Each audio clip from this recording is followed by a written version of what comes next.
But I just want to clarify that I'm Catholic, you know. I'm Catholic. I'm Christian Catholic. Yun ang pagpakilala ni dating Senador Manny Pacquiao sa kanyang sarili na siya daw ay Catholic, Christian Catholic. Pero sabi niya na kumpirmado daw para sa kanya noon kung namatay siya, may impyerno talaga umano siya. Dahil kahit madasalin daw siya, pero meron siyang devil's advocate.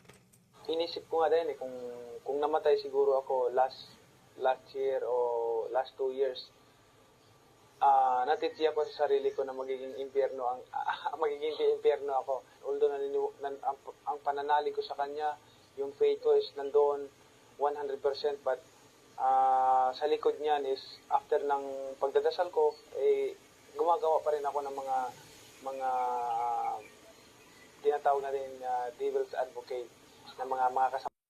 Kasalanan ba But I sa just want to simbahan clarify that I'm Catholic, you know. I'm Catholic. I'm Christian Catholic. na kanyang iniwan kung sa likod ng kaniyang pagkamadasalin ay gumagawa siya ng tinatawag niyang devil's advocate? Napansin niyo ba? Ang born again ay nagpakilala na Katoliko din daw sila.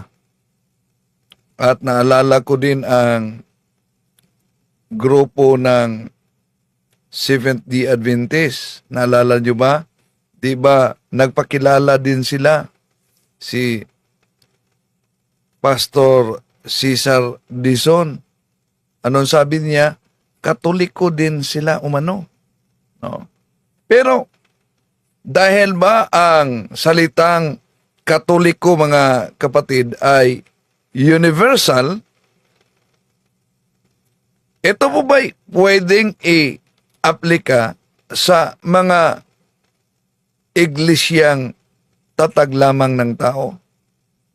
Kung tignan natin ang mabasa sa Gloriae Encyclopedia, Volume 5, page 106, malinaw yan. Ang sabi, na Catholic Church, Greek Catholicos Universal, term generally applied to the divine society founded by Jesus Christ and endowed by the pouring of the Holy Ghost on the day of Pentecost. Hence often called Roman Catholics. Ano daw ang Catholic? Term generally applied to the divine society founded by Jesus Christ. Kaya di pwede na ang terminong ito i-aplika sa grupong tatag lamang ng tao. Tatalakayin natin ito. Kasi kalingan, pag palaging inulit-ulit ay magmukha talaga ang katotohanan para sa ating mga kapatid na kulang ang kaalaman. Ang pagkadaya ay maranasan sa iba't ibang paraan. Pero napakasakit pag madaya tayo sa pananampalataya. Dahil nanganib pati ang ating kaluluwa. Viva Cristo Rey! Pro Dio et Ecclesia! Happy New Year sa lahat ating mga suking taga-subaybay. Welcome sa ating live streaming at happy solemnity of the Mother of God. Theotokos, the Mother of God. Ito ay pinagdiwang natin. At ang taong ito, 2025, ay Year of Jubilee. The Journey of Hope. Hindi ito Year of Snake, ha? Iwasan yung mga superstitious beliefs. So, kumusta? At sa ating mga suking taga-subaybay, welcome po. At kung bago ka lang sa ating channel, o kaya yung mga suking taga-subaybay, huwag kalimutang pindutin ang like, huwag din kalimutang mag-subscribe, at pindutin ang bell button para updated kayo mag-comment at i-share ninyo mga kapatid. Welcome sa ating live streaming. Okay? So, anong reaksyon ninyo na si Manny ay nagpakilalang Katoliko daw siya. Katoliko na Kristiyano. Okay. Diba? So, Katoliko na Kristiyano. Pero born again siya. But I just want to clarify that I'm Catholic, you know. I'm Catholic. I'm Christian Catholic. Christian Catholic. Yung naalala niyo na sinabi ni Pastor Cesar Dizon, kahit ang mga Seventh-day Adventist, Catholic din umano sila. Dahil ang salitang Catholic, universal, therefore, kung universal, kaya yung iba, sinasabi nila, ang demonyo nga, universal.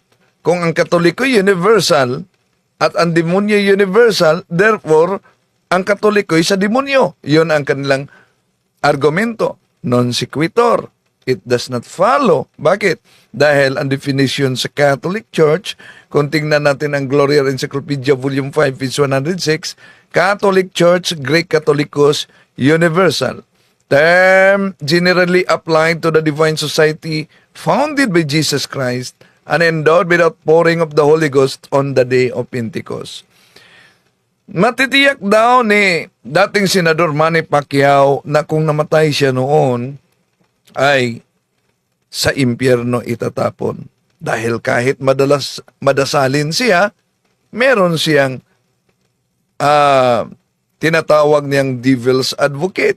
Inisip ko nga din kung namatay siguro ako last year o last 2 years. Natitiyak ko sa sarili ko na magiging impyerno magiging impyerno ako. Although ang pananalig ko sa kanya, yung faith ko is nandoon 100%, but sa likod niyan is after ng pagdadasal ko, gumagawa pa rin ako ng mga tinatawag na rin devil's advocate ng mga kasama. Okay. Di kasalanan ng simbahan kung ikay kaanib sa simbahan, madasalin, ngunit gumagawa ng devil's advocate. Ito ang problema sa karamihang mga kapatid nating Catholic na matangay sa ibang sikta. At ginagawa din nila ito na propaganda na noong Katoliko pa kami. Kahit nagsisimba kami, kahit nagro-rosary pa kami, pero patuloy pa rin ang bisyo. Yun ang sinasabi ni Cardinal, yung aklat na ginagamit ng mga ng Iglesia ni Cristo, pananampalataya ng ating mga ninuno ni James Cardinal Gibbon sa pahina 30 na nakasulat, nalulungkot kaming ipagtapat na ang kabulukan sa moral ay malimit na nasusumpungan sa sinapupunan nitong mga nagsasabing sila'y Katoliko. Di natin maipipikit ang ating mga mata sa harap ng katotohanan na marami sa kanila ang di nabubuhay ayon sa ipinag-utos ng kanilang iglesia, kundi bagkus nagiging sanhi pa ng kalungkot-lungkot na iskandalo. Dapat na ang iskandalo'y dumating, ngunit sa aba nila'y nagiging daan ang mga ito. Tinatanggap ko rin ang mga kasalanan ng mga Katoliko'y lalong karimarimarim sa mata ng Diyos kaysa mga kasalanan ng mga nahiwalay nila mga kapatid, sapagkat maraming grasyang sinasayang nila. At acknowledge muna natin itong mga kapatid nating pumasok sa ating comment section. Welcome po sa lahat nating mga kapatid, no, na pumasok. Alberto Veloso Jr., Bicolana, Bilin Cordova, Mel Rose, Lubo, o sa lahat nating mga kapatid na agsubaybay. Si kapatid na Shadow Kun, si kapatid na Rosalyn Antipulo, si Picasso, pakisagot rito, Juan 20:17, aakyat ako sa aking ama at sa inyong ama, sa aking Diyos at inyong Diyos. Totoo, nakasulat yan. Pero kung kung pinatunayan ng anak na ang ama ay Diyos, hindi na ba siya Diyos? Yun ba ang argumento ng ating mga kapatid na pag pinatunayan ng ama ng anak na ang ama ay Diyos, hindi na Diyos? Halimbawa, kung pinatunayan mo ang iyong sariling ama, hihinto na ba ang pagiging tunay anak mo? Hindi. Kung yun ang argumento na pinakilala ng ating Panginoong Jesucristo na ang ama ay Diyos, therefore ang konklusyon, Picasso, ay hindi na siya Diyos, wala na kayong Diyos. Bakit? Hebreo Kapitulo 1, versikulo 8, ang Ama, pinakilala niya ang ating Panginoong Hesus, ang kanyang anak na Diyos. Pero sila ba ay magkaibang Diyos? Hindi. 10:30 ng Juan, I and my Father are one in essence and nature. Yun ang mabasa natin sa isang salin ng Biblia. So, okay? Si Melrose Lubo, tama talaga bro Windel. Pag umalis sila sa Katoliko, dinadahilan nila ang pagiging Katoliko sa pagiging makasalanan nila. Oh. So, sino man ang nagiging makasalanan, hindi dahil sila'y Katoliko, dahil hindi sila sumusunod sa aral ng simbahang Katoliko. Pero tandaan natin, ang kasaysayan, pinatunayan sa kasaysayan na marami ng mga makasalanan ang sumusunod sa aral ng simbahang Katoliko at ito'y nagdala sa kanila ng kabanalan. Okay. So, sabi ni dating Senador Manny Pacquiao, ngayon tunay na Kristiyano na daw siya. Bakit? Nung Katoliko ka pa, di ka tunay na Kristiyano. Dahil lang may devil's advocate na di nawala ang pagkatunay na Kristiyano sa pagyakap sa tunay na iglesia. Ngunit, ang estado ng grasya, state of grace, ang nawala kung nasa mortal na kasalanan tayo. Kaya may sakramento tayo sa pangungumpisal. Juan Kapitulo 20, versikulo 21, 22. Ito ang dagdag pahayag ni Senador Manny. Even you are Christian, okay? Even you are Christian. A lot of people are claiming they are Christian, okay? Yeah. They're Christian. But I have, I call myself the real Christian because many people are claiming they are Christian. They are claiming that they believe God. God, they prayed every day. They prayed many times daily. But the truth, they don't really believe God. Oh, yan. So, totoo na hindi batayan na naniniwala ka sa naturang sikta at lalo na kung alam mo na ang siktang inaniban mo ay siktang tatag lamang ng tao, paano magiging tunay na Kristiyano kung gayon na nasa tinatawag na pirated na sikta? At ang kailangan lang umano, dapat obedience ka. Sumusunod ka sa turo ng Diyos. Yun din ang claim ng iba't ibang mga siktang tatag ng tao. Basta obedience ka. Di ba, aral ng ating Panginoong Hesus na kailangan magiging isa ka, kaisa ka sa iglesyang tatag niya. Juan 17:17, Sanctifica eius en veritate, sermo tuos veritas est. Na magiging isa sila. Okay, ito ang pahayag niya. Because if you believe God, you obey. But if you don't obey, how can you say, you claim, I believe God, but you're not obedient? You don't obey. So how can you say you believe God? That's the problem. People want salvation, but they're not doing the requirements of salvation. Tama naman na may mga taong gustong maligtas, ngunit hindi gumagawa sa mga gawain na makapagpaligtas sa kanila. Ang tanong, ang pagtalikod ba sa tunay na iglesia, yun ba ay makapagpaligtas sa tao? Kung tingnan natin ang unang Juan 2:18-19, nandito na ang mga kalaban ni Kristo. Sa King James Version, nandito na ang mga antikristo. Sila'y galing sa atin, ngunit sila'y humihiwalay sa atin upang makilala na sila'y hindi talaga kasama natin. May mga antikristo daw. Sino ba ang katuparan sa humihiwalay?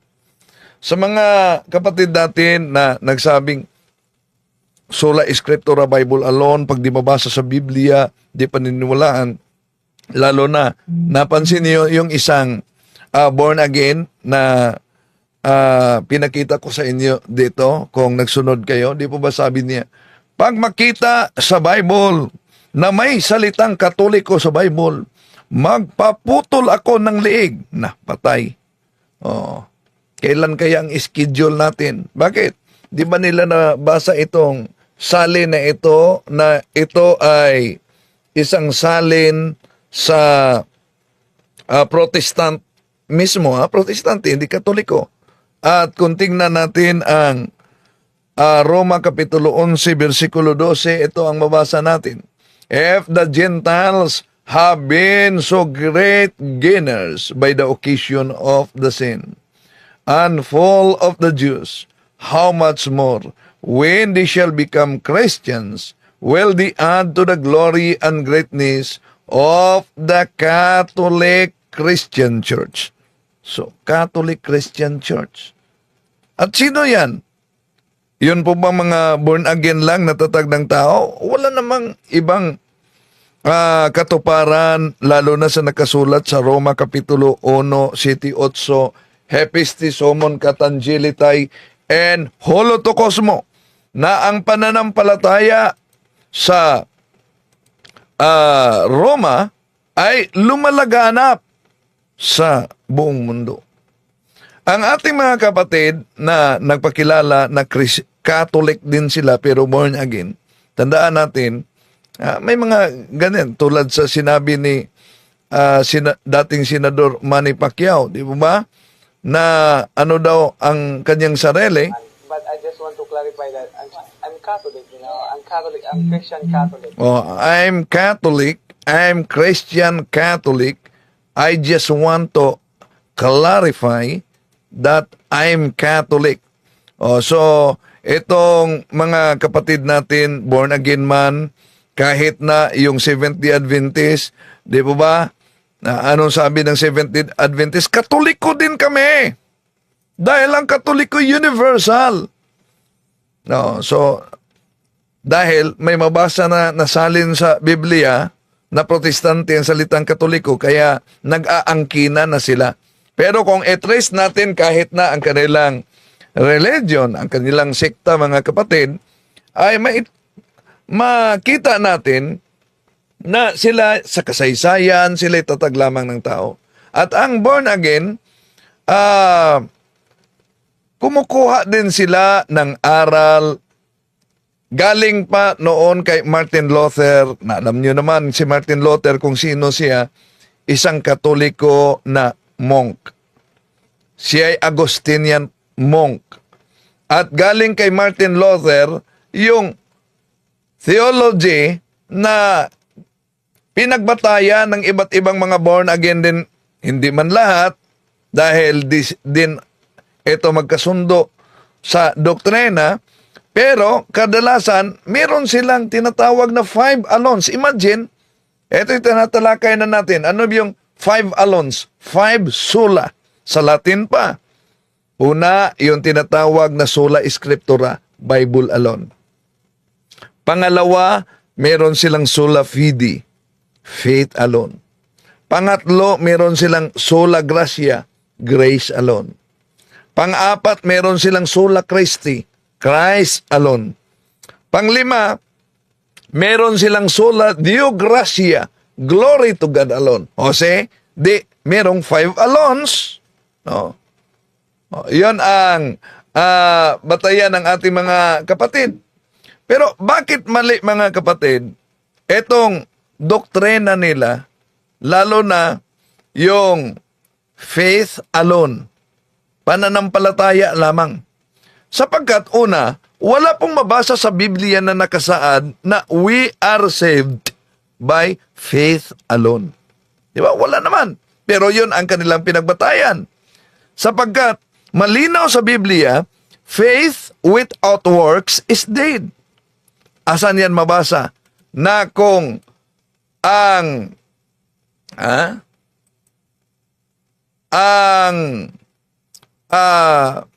pananampalataya mo na walang gawa, patay ito.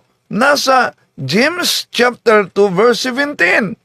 So faith by itself, if it has no works, is dead. Oh. Asan ang sinabi nila na yun, kailangan na pananampalataya lang, sola scriptura lang. At kung tingnan natin sa Cebuano, mga kapatid, sa Tagalog, gayon din naman, ang pananampalataya na walang mga gawa ay patay sa kanyang sarili. Oh, dito pa lang yung aral nila na sola fide, mga kapatid. Faith alone, refuted na agad ang tinatawag na man-made doctrine na faith alone. Saan ba hinango ni Martin Luther ang doktrinang sola fide o faith alone? So, dito po sa talata, mga kapatid, kinuha ni Martin Luther ang doktrinang faith alone. Asan? O, ito. Screenshot ninyo. Romans chapter 3 verse 28.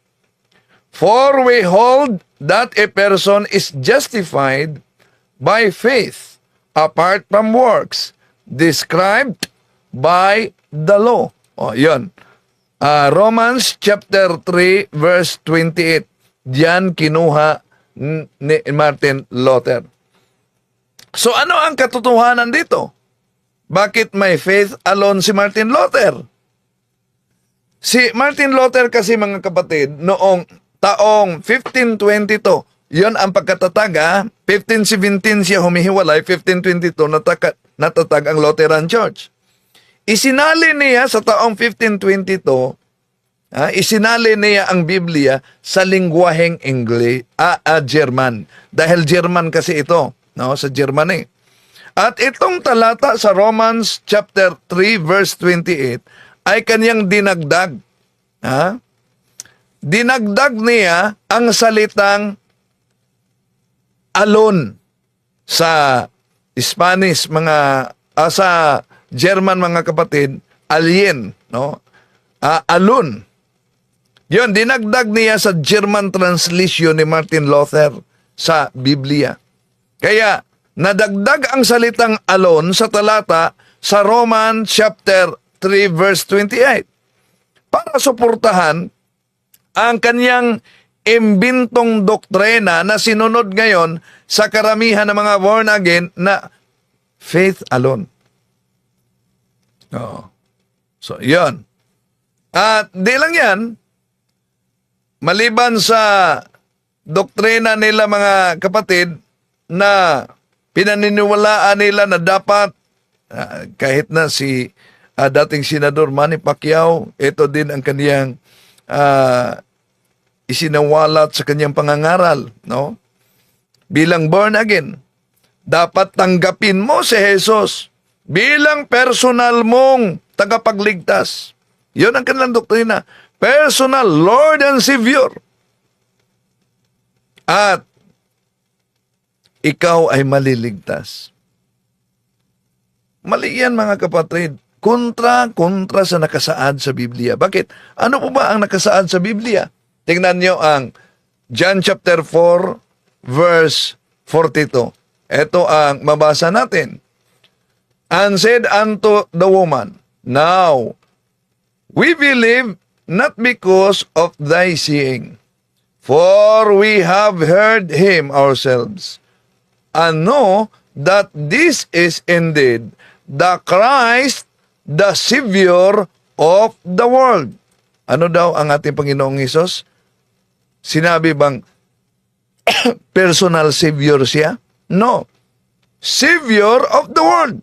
Dagdagan pa natin sa 1 John chapter 4 verse 42. 1 John. we ourselves have seen and testify that the Father sent His Son as Savior of the world. Asan ang sinabi nilang as personal Savior? Sa dalawang talata na nabasa at ipinakita natin, mga kapatid, ang ating Panginoong Hesus, universally, ibig sabihin pangbuong mundo, pangkalahatan, tagapagligtas, at hindi po personal lamang, para sa individual lamang o personal Savior. O, asan na yung sinasabi nila na Bible alone? Ha? Asan na? At ito pa ang doktrina ng mga born again, mga kapatid. Ano yung doktrina nila na itinuturo nila sa mga inosente at maraming natangay? Pinagpilitan nila na si Jesus ay personal umanong Panginoon. Tanggapin mo si Jesus as personal Lord. Oh, ngayon, kung talagang nakabatay sila sa Bible alone, mabasa ba sa Biblia ang tinatawag na personal Lord? Okay. Tingnan muna natin ang Matthew chapter 7 verse 21. Anong sabi ng ating Panginoong Hesus? Not everyone who says to me, Lord, Lord, will enter the kingdom of heaven, but only the one who does the will of my Father in heaven. See? Napakalinaw ang nakasulat, mga kapatid. Kaya, mali pong sinasabi ng mga siktang nagsusulputan ngayon gaya ng born again, na para magiging born again ka daw, ay tanggapin mo si Jesus para magiging personal mong Panginoon. Personal Lord. Dahil si Jesus ay, kung tignan natin ang nabasa sa Biblia, personal ba siya na Panginoon? Hindi. Siya ay Panginoon, Panginoon ng lahat. Acts chapter 10 verse 36. You know the word He sent to the Israelites as He proclaimed peace through Jesus Christ, who is Lord of all. O asan ang sinabi nilang Bible alone? Lord of all. Wala tayong mabasa. As personal Lord. Kaya mag-ingat, mga kapatid. No? Sa nagsasabing sila'y sula Eskriptura Bible alone, pero ang tinuturo wala naman sa Biblia, kundi batay lamang sa mali nilang interpretasyon. Daming natangay na sa mga sikta na tatag lamang ng tao. Dahil ang layunin kasi ng demonyo ay mailayo ka sa sakramento ng simbahang Katoliko, ang simbahang tatag ng ating Panginoon Jesucristo. Mailayo ka sa mga sacramentals. Mailayo ka sa mga sa importanteng sakramento, lalo na ang Eucharistia. Pero kinikilala sila sa simbahan na sila'y united to the God using the Word of God, Bible. Oh, so, through no fault of their own. Lumen Gentium number 16, the light of the Gentiles. Through no fault of their own, ha? Pero kung sila'y nagiging united sa pamamagitan ng salita, abay, naalala nyo yung sinabi ni dating Pastor Noe Dura? Kami noon ay sa salita lamang sa pamamagitan ng Bible.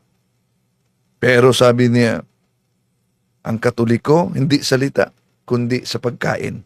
At ang tao na palagi lang salita, walang kain, delikado yan. No? Mabaliw. Okay. To make His message known is our responsibility.